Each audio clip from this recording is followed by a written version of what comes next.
Mersi! Salutare, dragilor! Am revenit cu Africa Twin DCT cu ajutorul celor de la East Bike Constanța, cărora vreau să le mulțumesc. Așa că acum sunt în Constanța. Am plecat în Constanța, nici n-am stat pe gânduri, practic. M-am dus imediat. Mi-am luat liber de la muncă și am plecat să mă plimb cu Africa Twin DCT. Băieții au stat și mi-au arătat cum să folosesc meniul. Să nu mai am problemele care le-am avut data trecută, când nu prea știam eu exact așa cum funcționează meniul ăsta. Bun, și ne pregătim să ieșim un pic în off-road. Iar acum am trecut pe gravel, pentru că ieșim pe un drum pietruit cu pietriși. Ne ridicăm și un pic în scărițe. Yes, în sfârșit am putut să ieși eu un pic mai bine în off-road cu Africa Twin. Este! Mulțumesc, East Bike! Cei mai tari! Woo! Și mulțumesc și lui Adrian de la East Bike, care mi-a arătat un pic cam care e tehnica de off-road. Pentru că I was doing it wrong! Dar acum, după un pic de instructaj, e cel mai distractiv lucru posibil, mă jur! Wow, ce tare! Într-adevăr, motocicleta asta nu-i făcută să mergi încet cu ea pe off-road. Poți să mergi mult mai tare și așa îi place cel mai mult. Da, Africa Twin este în elementul ei aici. Și aici coborâm. Ce tare! Woo! Yes! Așa! Ce distracție!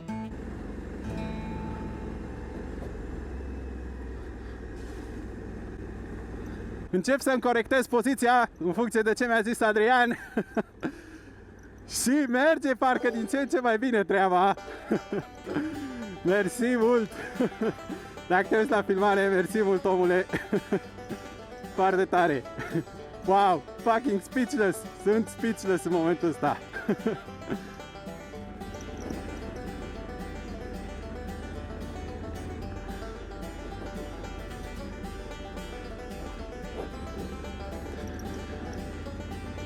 Motocicleta e foarte jucăușă odată ce începi să-i dai un pic de gaz în afara drumului. Wow! Wow!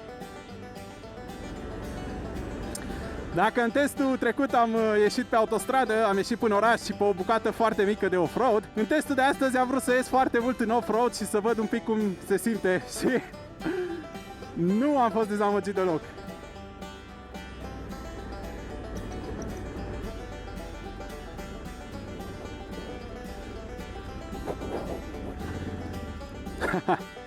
Woo! Bun, habar n-am unde duce drumul, habar n-am unde sunt. Trebuie să recunosc că sunt un pic pierdut în momentul de față.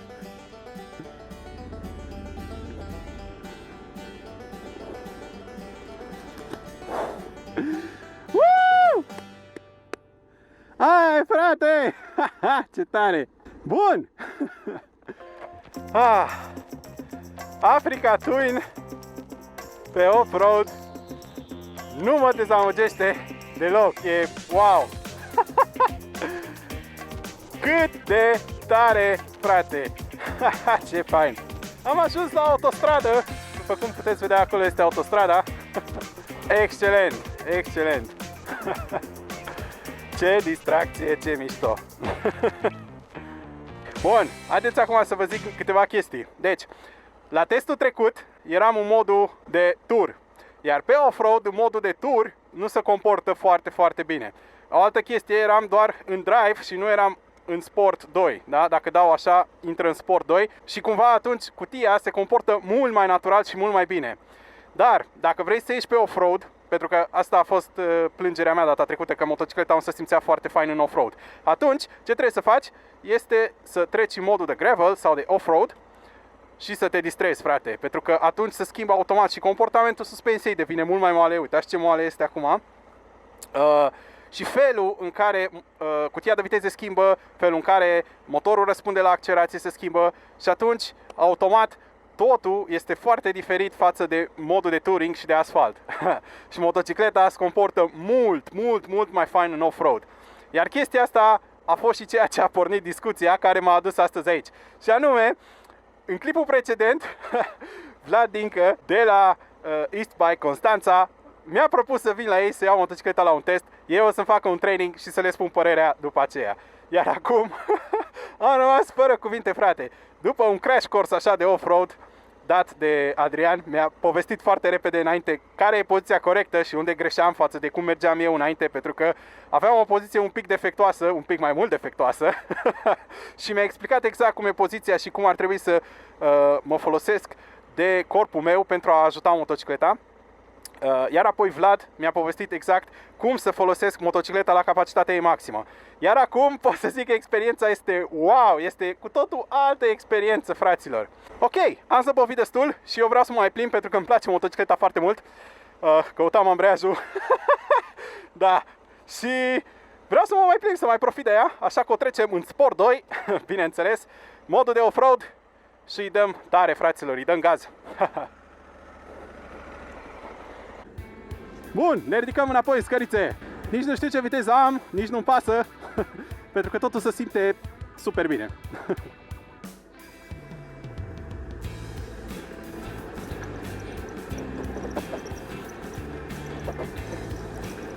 Woohoo! Aie!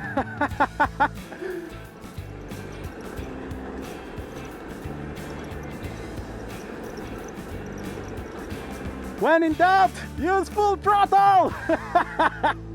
Woo!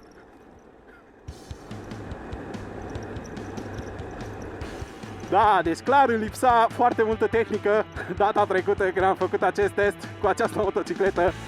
Iar acum, wow, deci parcă e altă motocicletă odată ce aplic tehnica corectă. Da. Am trecut până acea văltoacă și suflească! Și ce tare e!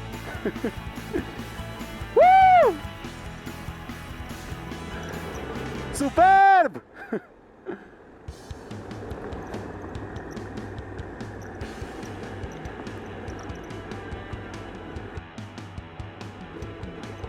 Bă, ce fain! Hai să trecem pe văltoacă! Cât de tare! Trecem iară pe băltoacă! Au! De data asta m-am mutat mai tare! Ce fain! Practic tot clipul ăsta sunt eu mergând în off-road și strigând ce tare! Pentru că așa e! Wow, frate! Și cu asta să cam îmi termină bucata de off-road. Aș mai fi vrut să mai merg în off-road. O trecem acum de pe modul de off-road pe urban. Da. Bă, deci cât de tare a putut să fie în afara drumului această motocicletă. Holy fucking shit! Fraților, a fost incredibilă experiența. Deci musai trebuie să mergeți și voi. Deci e... Wow! Wow! Wow, wow, wow! Deci e altceva! Acum mă mai joc cu modul manual.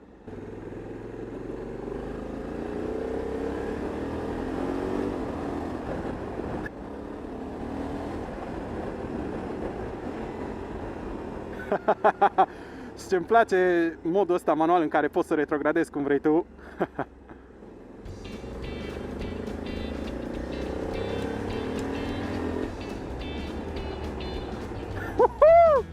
Doamne, iubesc motocicleta asta, nu mă mai satur de ea. Oare se supără băieții de la East Bike dacă nu le mai dau motocicleta?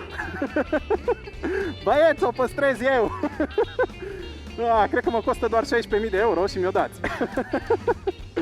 Wow, băi, cât de tare! Doamne, mulțumesc băieților de la East Bike încă o dată pentru oportunitatea asta. Wow, cât de fain, cât de fain, cât de fain! Și haideți să vă zic o chestie care a remarcat-o și care chiar merită menționată. În modul Sport 2 nu se mai simte aproape nicio vibrație. Deci, dacă merg cu ea în urban și Sport 2, nu drive-ul normal, frate, zici că e altă motocicletă, nu mai are aproape nicio vibrație. Dacă vă amintiți, în clipul precedent, menționam faptul că are vibrații, da? Dacă merg în modul ăsta, nu se mai simte nimic, frate. E incredibil cât de mult își schimbă comportamentul doar dintr-o chestie atât de simplă, da?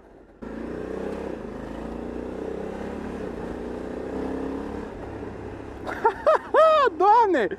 Wow, și ce răspuns are, frate, la accelerație în modul ăsta de sport. Wow! Deci altă motocicletă e incredibil. Wow! Deci cu siguranță mi-am schimbat total părerea față de data trecută.